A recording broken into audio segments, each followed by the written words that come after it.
Karyn Bryant for MMA H.E.A.T. I'm here with Dustin Kimura, who's victorious tonight in your very first time here in the UFC. How good does that feel?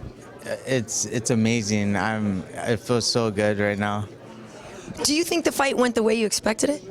No, I didn't. I just didn't stick to the game plan, but I didn't perform at my best. I really, felt the first fight jitters under the big lights. So I came out really just not myself and slow, and didn't really go exactly how I wanted it to. Well, how long do you think it took you to kind of find your rhythm anyway? Probably the third round when I knew that I better step it up and get my head in the game, or I'm gonna lose this fight. And yeah, that was it.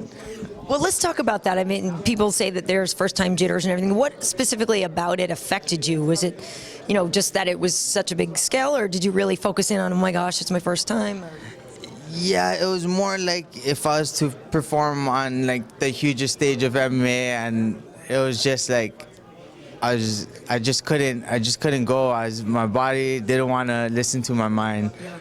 So it just eventually you had to get hit a few times for it to wake up? Yeah. Chico hit me pretty hard in the beginning, so got to wake up. So let's talk about your camp. I feel like we need to introduce you to everybody since we're just getting to know you, but you're based in Hawaii, and can you tell who you train with and all? I train with Rylan Zares, Max Holloway, and every time Brad Tavares is in town, he comes and helps us out. But Gracie Techniques and Mixed Martial Arts Development down in Oahu.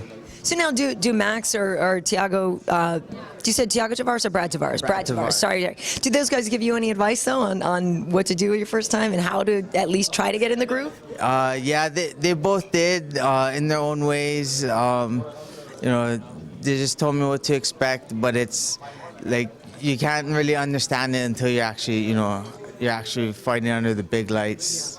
So. Well, you were very, people on Twitter were talking about how endearing it was when you started talking to Joe. So how did that feel? Would you say, I can't believe I'm talking to you? Or? Yeah, I mean, it was my dream to be in the UFC since I was maybe 15 years old. And I've watched Joe Rogan, how many times, I've read his books and Eddie Bravo's books, and I couldn't even believe I was standing there getting interviewed by him. It's just a dream come true. So now what do you do to go celebrate? You're in Vegas. Obviously, it's a party town.